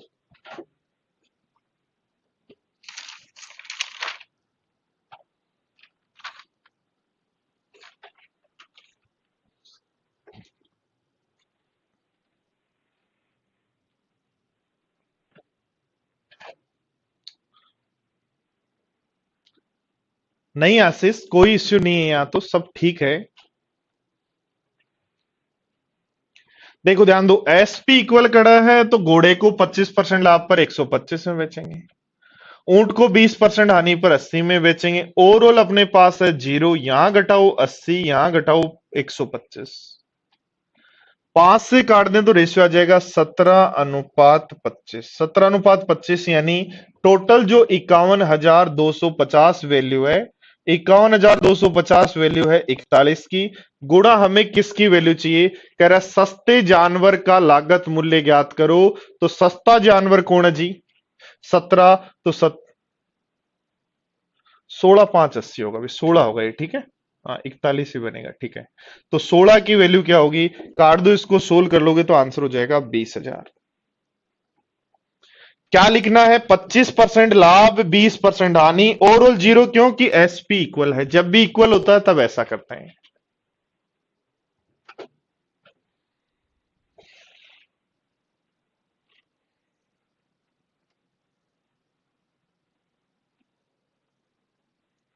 फटाफट देखो।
सोनाली अभी 20 मिनट और पढ़ेंगे, अभी नहीं छोड़ा जाएगा आप लोगों को।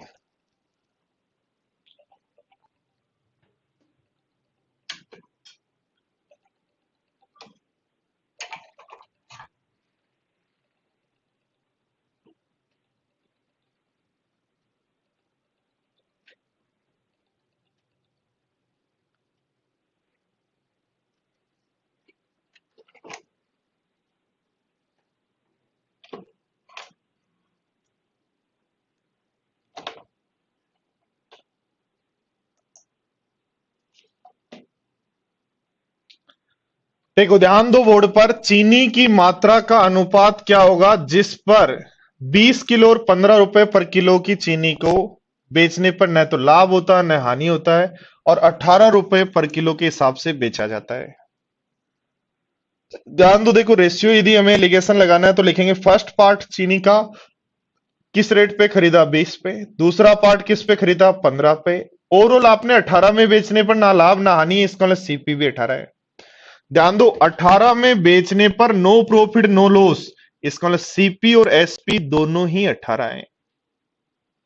हमने लिखा फर्स्ट पार्ट का सीपी 20, फर्स्ट पार्ट का सीपी 20, फर्स्ट पार्ट का सीपी 20, दूसरे पार्ट का सीपी 15, ओवरऑल सीपी ये, तो घटाओ ये रेशियो 3 ये 2, तो दोनों को 3:2 में मिला है।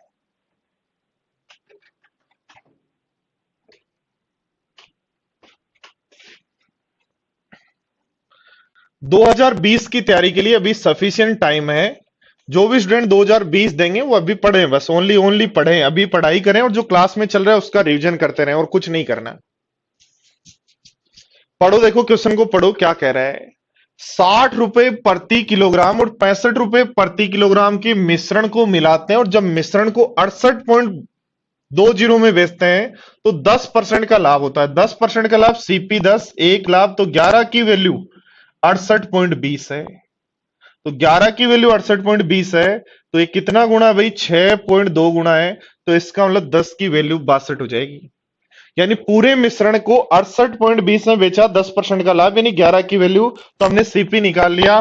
ध्यान दो फर्स्ट पार्ट का सीपी 60, दूसरे पार्ट का सीपी 65, ओवरऑल सीपी 62, तो किस अनुपात में मिला है, तो कहेंगे 3:2 में, तो 3:2 आपका आंसर।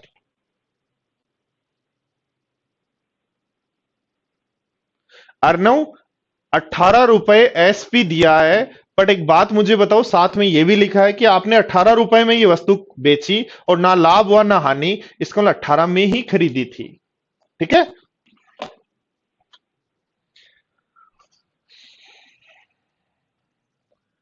क्वेश्चन नंबर 17 फटाफट देखें।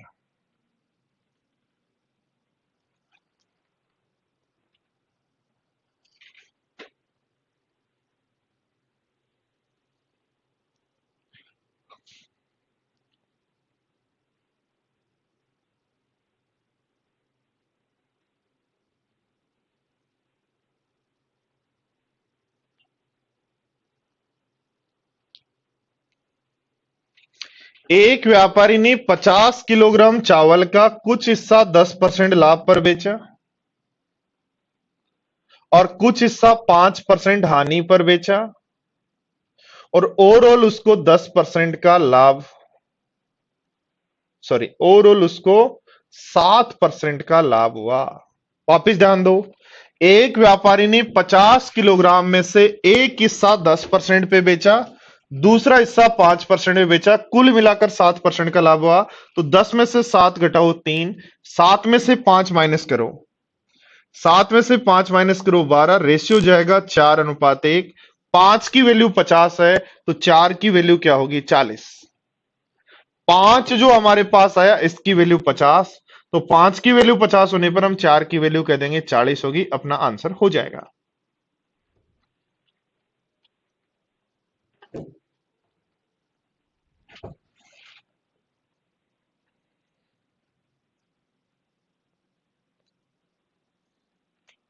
चलो पढ़ो, फटाफट पढ़ो।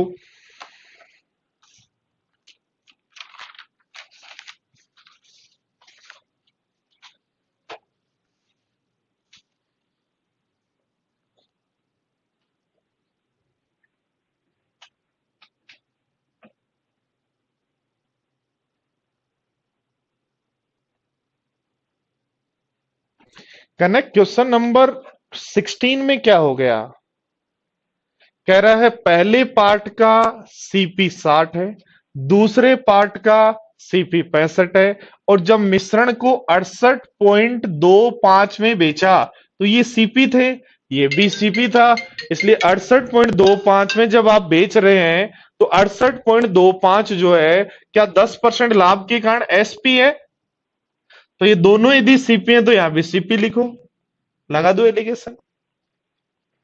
आओ फटाफट पढ़ो।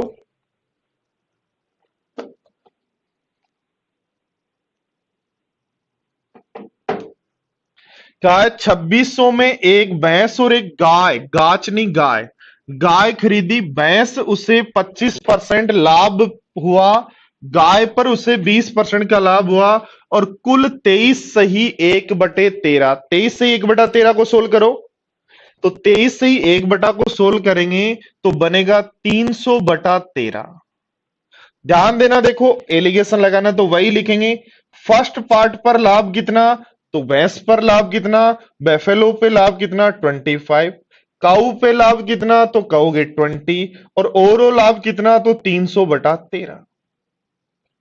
अब ध्यान दो, यहां से सीखना क्या है, हर क्वेश्चन से कुछ ना कुछ सीखना होता है, इसलिए मैं क्वेश्चन लेता हूं। ध्यान दो, यहां से सीखना जब फ्रैक्शन में आ जाए तो क्या करें, तो ध्यान दो, इस फ्रैक्शन 13 को हटाना है तो सब जगह 13 से गुणा कर दो, 13 5 65, 13 5 65, 13 दूनी 26 और 6 32, 13 से गुणा करो 13 दूनी 26, 13 से गुणा करो 13 दूनी 26, और यहां 13 से गुणा करो बनेगा 300, यहां घटाओ बनेगा 40, यहां घटाओ बनेगा 25, 5 से काट दें तो रेशियो आ जाएगा 8:5, और 8:5 टोटल 2600 की वैल्यू है, तो 13 से डिवाइड करें तो एक की वैल्यू 200, हमें पूछा है गाय और भैंस की अलग अलग प्राइस, तो 200 से गुणा कर दो 1600 और 1000 बन जाएगा। वापिस ध्यान दो बोर्ड पर, बेफेलो पे प्रॉफिट 25, काऊ पे 20, ओवरऑल 300/13, उसको सोल्व करने पर बन गया। तो ध्यान दो 300/13, तो नीचे से 13 हटाओ, सब जगह 13 से गुणा करो, ये बेफेलो का प्रॉफिट, ये काऊ का, ये ओवरऑल घटाओ, तो आपके पास प्रॉफिट लिखा है तो भी रेशियो किसका होगा, सीपी का। 8:5, 13 की वैल्यू दे रखी है तो निकाल लो 8 की और 5 की वैल्यू क्या होगी।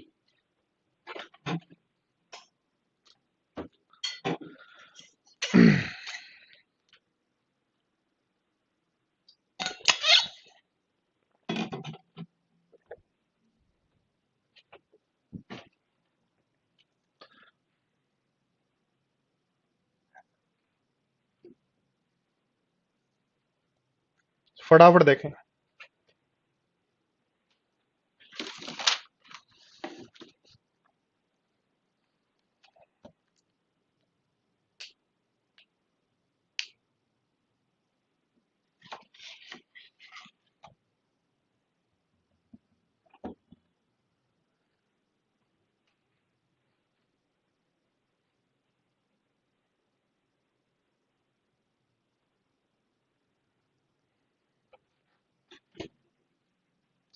तो देवांश पवन सर के बेटा का नाम है, और पवन सर का बेटा क्या करता है, देखो ध्यान दो, पवन सर का बेटा जो है देवांश क्या करता है, एक पुस्तक और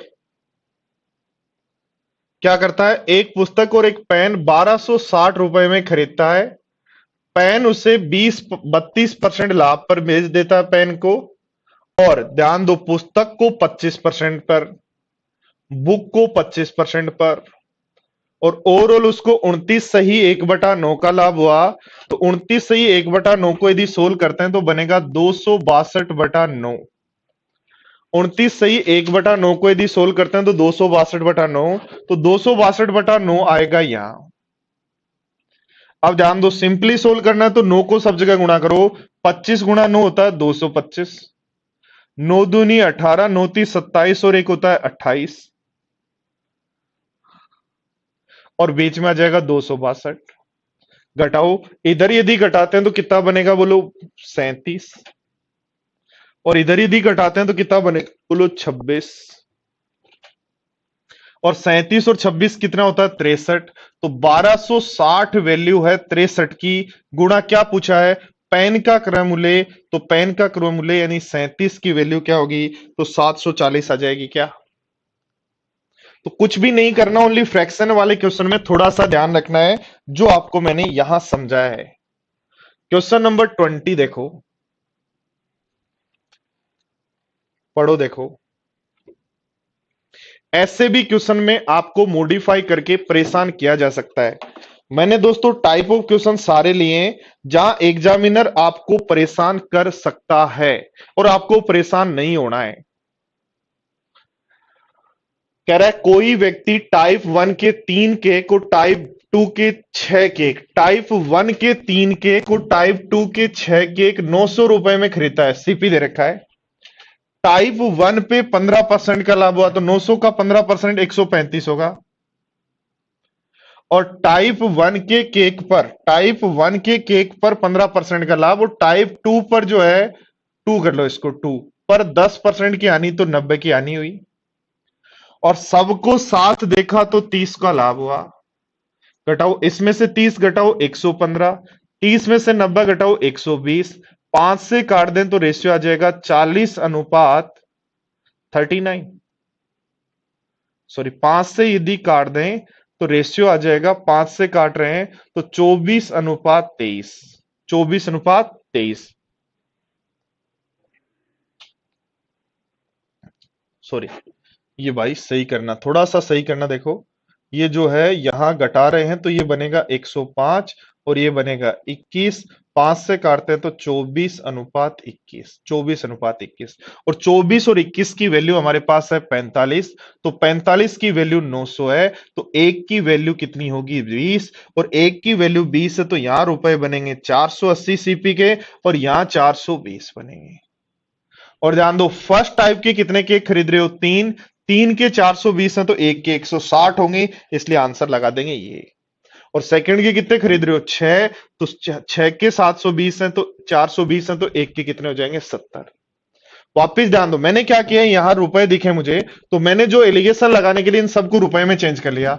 900 पर मुझे लाभ हुआ 15%, तो मैंने लिखा 135। 900 पर लाभ हुआ 10% हानि, इसलिए माइनस का 90। ओवरऑल 30 दिया था, एलिगेशन लगाया मेरे पास, सीपी का रेशियो आ गया। 45 की वैल्यू पता है तो 24 की और 21 की वैल्यू निकाल ली। ये 480 3 केक की मूल्य है क्योंकि 3 खरीदे हैं, और 420 6 केक का मूल्य है, तो एक का क्या होगा?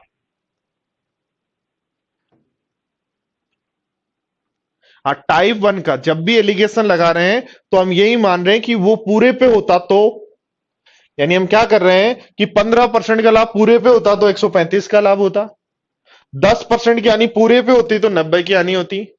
और ओवरऑल हमें 30 हुआ तो बीच में लिख लो 30, यानी 10%। जब आप ये लिख रहे हो ना 15, तो वो भी 15, इसका मतलब आप यही मान रहे हो कि पूरे पे 15 का मतलब 15/100, 100 का मतलब टोटल पे ही आपने ये माना है। ठीक है किशोर कुंदन? चलो देखो क्वेश्चन नंबर 21, फटाफट ध्यान दो।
सीधा प्रॉफिट एंड लॉस लगा दो, क्या दिक्कत आ रही है?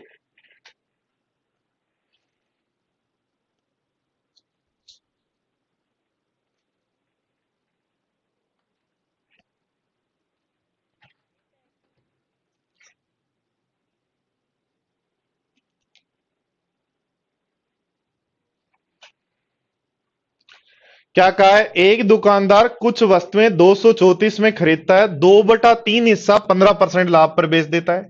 2/3 का मतलब 2 हिस्सा यहां बेचा और बचा हुआ एक यहां बेचा। तो बचा हुआ किस लाभ हानि पर बेचे कि ओवरऑल उसको 12% का लाभ हो, ये कह रहा है। एलिगेशन ऐसे लगाना है। ध्यान दो, फर्स्ट पार्ट पे लाभ है 15, सेकंड का पता नहीं, ओवरऑल 12। तो ध्यान दो, इन दोनों का डिफरेंस यहां लिखेंगे क्या? तो एक की वैल्यू 3 है तो दो की वैल्यू क्या होगी? 6। तो 12 में से क्या घटाएं? 12 में से क्या घटाएं कि 6 आ जाए? तो इसका मतलब एक्स की वैल्यू क्या है?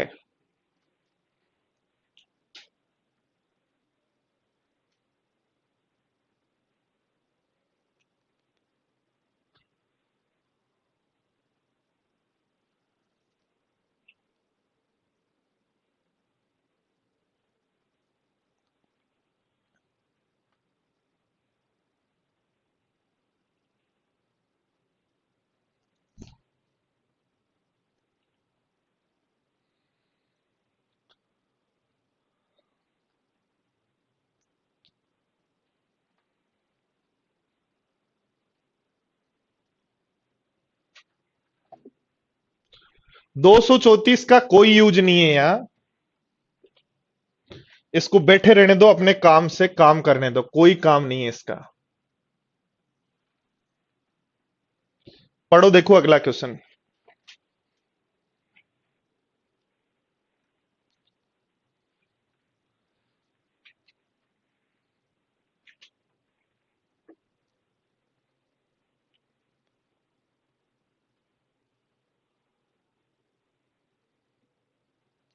देखो क्या कहा है, 900 रुपए में दो कुर्सियां खरीदता है। पहली कुर्सी को क्रय मूल्य के 5/4 में बेचा।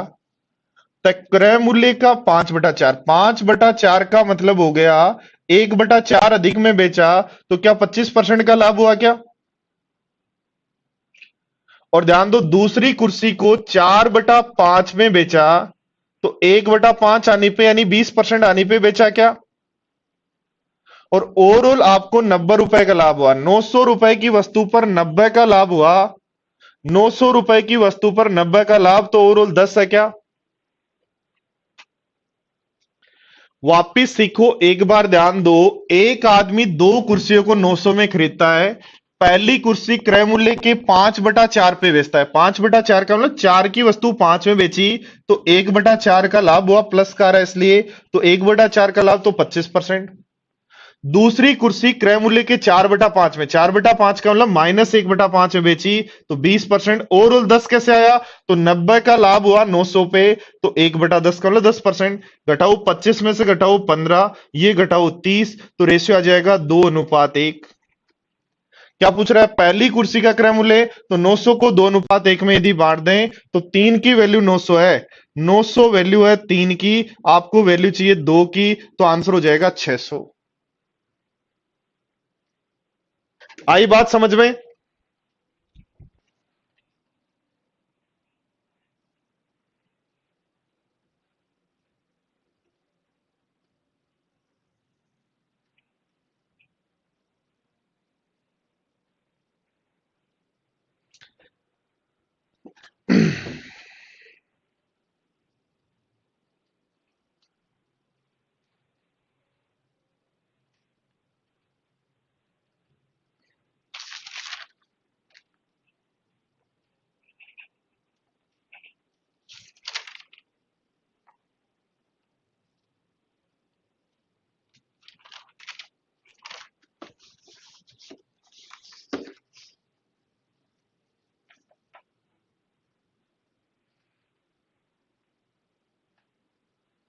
5 मिनट और है भाई, क्लास 5 मिनट और इंतजार करो।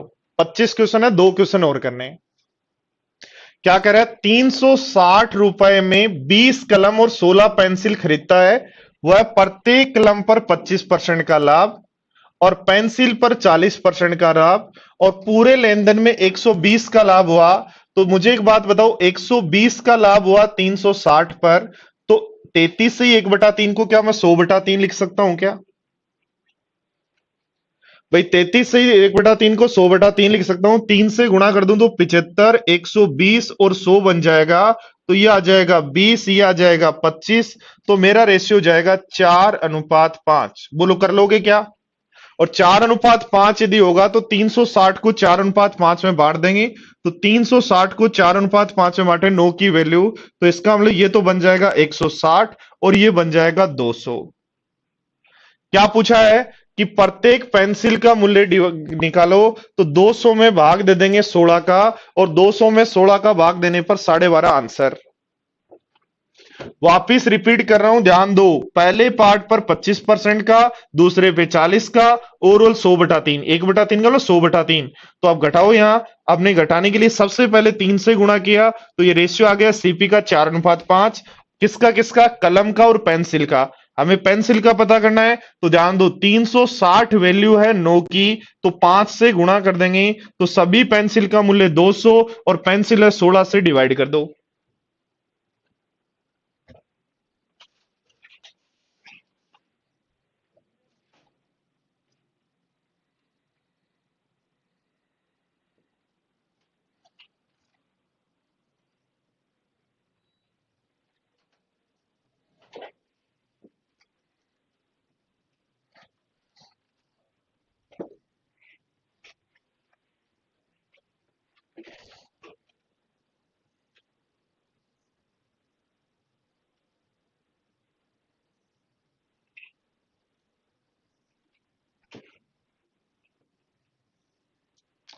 चलो तो ये एक क्वेश्चन और देख लो, उसके बाद आप फ्री हो। वैसे हो जाएगा, मैं तो प्रैक्टिस करवा रहा हूं कि ठीक है भाई, एक दो क्वेश्चन और हो जाएं, एक दो क्वेश्चन और हो जाएं तो आप ठीक रहे काम।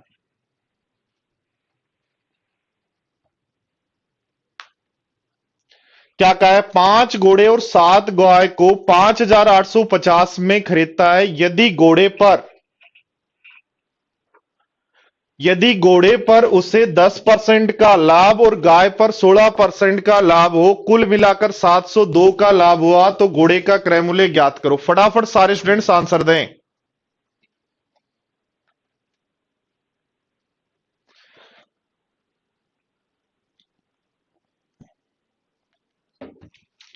हरिकेश, जो मैं पढ़ा रहा हूं वो पढ़ लो, मस्त काम रहेगा बस। टच क्वेश्चन की डिमांड नहीं है, प्रैक्टिस क्वेश्चन की डिमांड है। अपने दिमाग में जो ये चल रहा है इसको निकाल दें, वरना 200 में से मार्क्स कैसे कटने लगेंगे वो समझ में नहीं आएगा। ध्यान दो, देखो क्या कहा है। घोड़े पर लाभ है 10% का, गाय पर लाभ है 16% का, और लाभ है 702 का। तो 702 को चेंज कर लो 5,850 से गुणा करके, डिवाइड करके और 100 से, तो आंसर आ जाएगा 12। डिवाइड कर दो, इधर बन जाएगा 4, ये बन जाएगा 2। तो रेशियो आ गया 2:1। दोनों की सीपी का रेशियो 2:1। तो 5,850 वैल्यू है किसकी? 3 की। तो हमें क्या चाहिए? ध्यान दो, हमें घोड़े का क्रय मूल्य चाहिए। तो घोड़े का क्रय मूल्य यानी स्टार्टिंग में 2 की वैल्यू चाहिए। पर ये कितने घोड़े का मूल्य आएगा? आपके पास कितने घोड़े हैं? 5 का। तो डिवाइड कर दो 5 से, 1 का मूल्य आ जाएगा, 15 से काट दो, 15 × 45 और 9 जीरो, तो 780 आंसर। ठीक है, चलो तो कर लो।